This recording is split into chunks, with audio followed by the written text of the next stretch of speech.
welcome to Stan the Wine Man TV. I am your host, Stan Rattan, and this is the Blue Collar Wine Show where I help you spend your wine dollars wisely. I do that by reviewing wines so you can make a decision as to whether or not you want to try that wine. Remember, I have my palate, you have yours. I try to be as objective as possible, but there's always that X factor. So hopefully you can trust some of the things I'm telling you. We're doing fruit wines right now. And fruit wines and a sweet red. I think I explained this in one of my past videos. Cindy Bunch, owner of Walker's Bluff, has a house here. She's trying to get distribution in Washington State. I reviewed a couple of wines, 3 wines earlier. I mixed reviews on those. I like them. I like the cab. Actually, I finished off the cab after the episode. The rosé was a little sweet, but once again, I try to stay as objective as possible, because even if a wine isn't something that we personally like, you have to judge it based on the quality of that wine. And I thought the wine showed good quality. Just saying. I cut my teeth on fruit wines. I got to where I am today with fruit wines, with Lambrusco.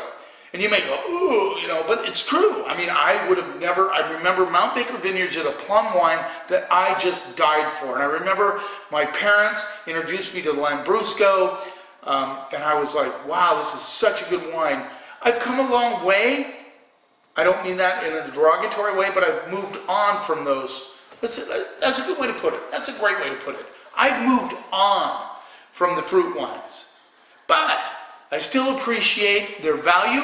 I appreciate their place in our culinary experience.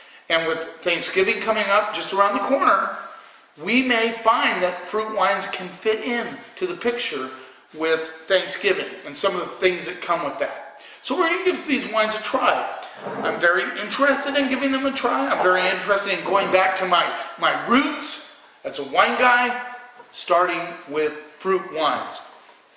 This is the Walker's Bluff Sweet Red Wine. Now I have to tell you, and you may already know this, this is wines from Southern Illinois. Let's see if it's Walker's Bluff Winery, American Sweet Red Table Wine, 13.1% alcohol.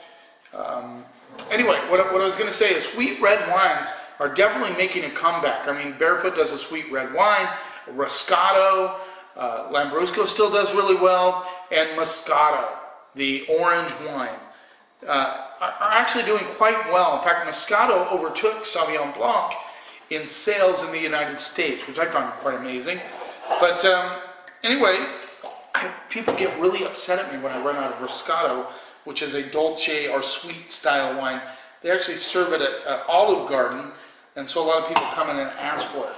But I can appreciate people drinking sweet red wines because, I did. That's how I started. The only thing I have to say, the only caution is don't stop there. Try to stretch a little bit. Try to move on. I always liken wine to coffee. I started out drinking coffee with lumps of sugar and cream and all that stuff, and now I drink it black. Nothing. So the progression of our wine experience. Let's, just keep trying. Don't get stuck in a rut. Always try something new. So this is the Walker's Bluff Sweet Red Wine. I did not look up on the website. I'm sorry, guys, what it consists of. But obviously they stop fermentation when there's a good amount of sugars in the wine to make it sweet. They don't ferment it to dry. Let's see what we get on the nose.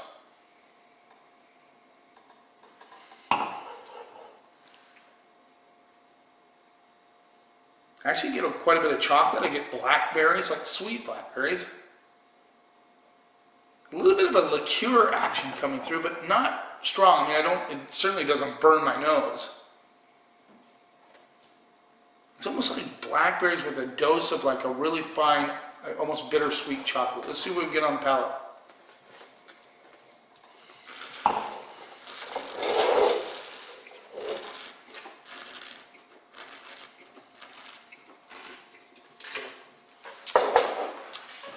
Actually, this is very well made. I like it a lot. Solid blackberry notes, like I just ate a bunch of ripe blackberries with a good bed of chocolate, almost like you did a chocolate pie crust, like one of those graham cracker chocolate pie crust, and you put ripe blackberries in it. That's what I'm getting on this one. Maybe with a little bit of dark cherry action coming through.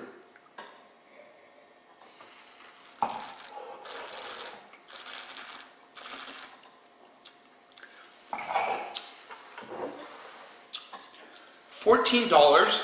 God, I think I skipped that step. Let me show you the label. I think I already showed you the label. But there it is. Just in case I didn't. I forget sometimes. $14. You know, this would be a great play for Thanksgiving. I mean, there's a lot of, you know, that sweet and savory action we got. This would do well with that. If you have a group of people in your family that don't like their wines dry or heavy or anything like that, they don't like Pinot Noir, they don't like Zinfandel, any of those things, this would be a nice play. I mean, for 14 bucks, it has a lot of good things going on. I like it. I think it's well made. It's not too sweet, not too cloying. It's got good balance. It's got good structure. I have it slightly chilled down, which I would expect most people would do.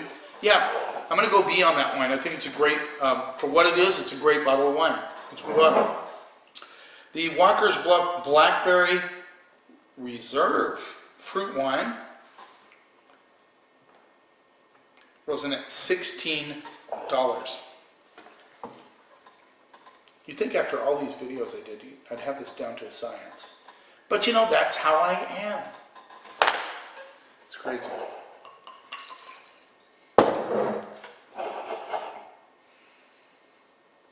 Like I said, that plum wine from Mount Baker Vineyards, I could not get enough of it. I used to get so upset when he ran out. And he'd run out for a long time because he only so many plums, he can only make so much wine. Let's see what we get on the nose. Oh yeah, guess what? It's blackberries. It's a blackberry fruit wine. I'm curious. Minted and bottled by the Cellars. Just seeing if it says American Blackberry Table Wine. So they probably source their blackberries locally, I would imagine. I can't imagine. I know they get their grapes, a lot of their grapes from California, but they must have, you know, do local. Really nice, solid blackberry notes. I mean, like, with a little bit of the branch in there. And again, a little bit of chocolate coming through. Let's see what we get on the palate.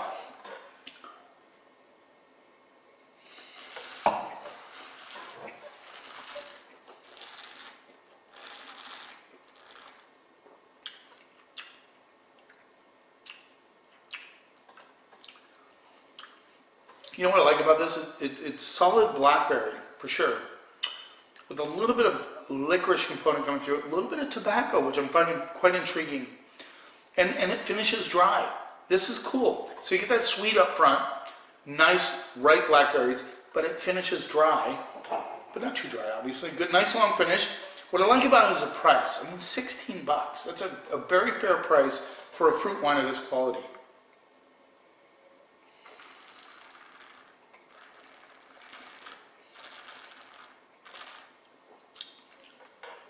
Nice and clean, very well made. I'm liking that wine. I'm going to go B+ on that. I think a lot of you are going to like that wine. And I like the price, I really do. They have glass stoppers, by the way. Kind of cool. So this is the Walker's Bluff Raspberry Reserve. This also rolls in at $16.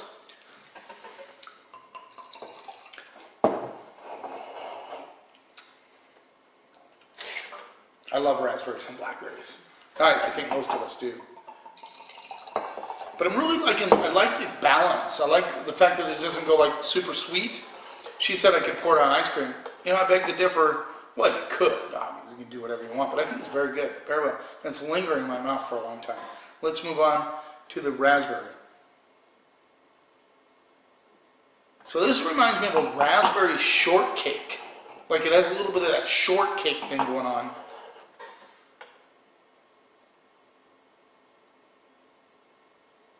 Yeah, it's like a really good raspberry jam coated on shortcake, if you can picture that. Let's see what we get on the palate.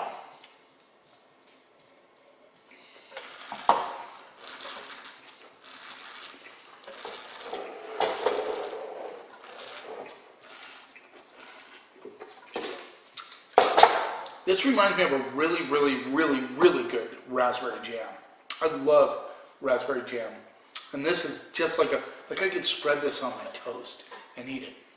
But it doesn't, it's not cloying at all. It's not too sweet. It has good balance. It has good structure. I mean, I don't drink a ton of fruit wines, but this is a really good fruit wine. I mean, a really good. And I like there's a little chocolate element that comes through on the backside. Wow.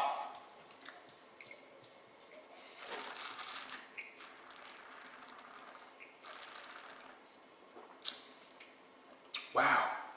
Now, this is going to sound kind of weird, but I almost got an essence of peanut butter, which is really weird. Maybe it's because, you know, that whole thing in your mind, you know, where you remember those, you put the raspberry jam on the peanut butter and you ate it. Maybe it brings that back to mind, but this is really good quality raspberry. I'm going to go B+, A- on that. I love it.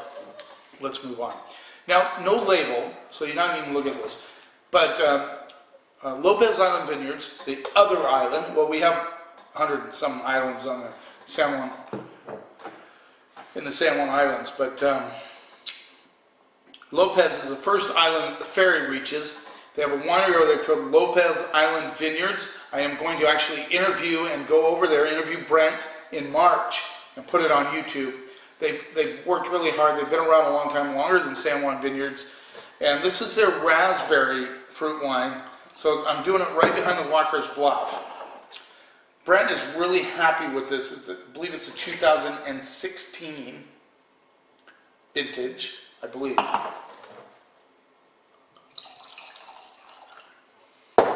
They had to change the label, actually, and they sent this to the store without a label. So he said, why don't you just keep it and use it as a sample? So I am. Let's see what we get on the nose.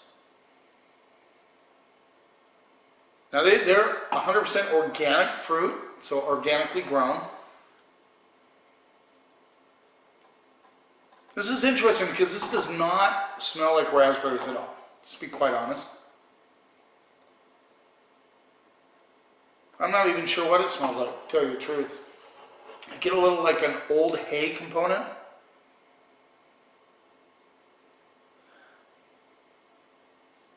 Barely any raspberry coming through on that. A little disappointed in the nose, but you know, it is what it is. Let's, and I've said this before in my episode, sometimes the nose doesn't give away what's on the palate. So you can't necessarily judge a wine based on the aromatics.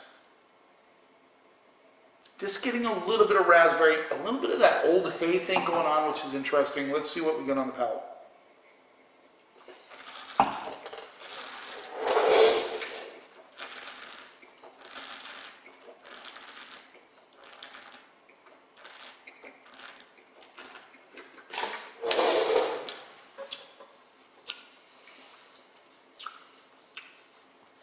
Well, I see why he's proud of this. Nice raspberry tones.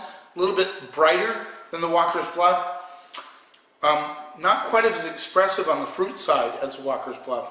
I mean, it's definitely raspberry, and it really gets that, like, you ate those really, that fresh, you know, that cup of fresh raspberries, and you get that really good aftertaste. What's interesting about this one is that just a hint of hay component comes through. Yeah.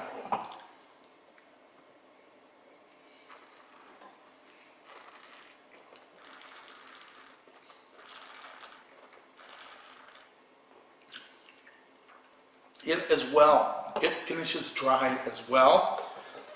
Very clean, very nice, good balance. I think you know the difference is it's I believe it's about $23, so quite a big difference in the price. I think it's 100% organic. If that's what really strums your chord, then you're going to love it. Kind of spendy for me, but I know what it's like. A small production winery.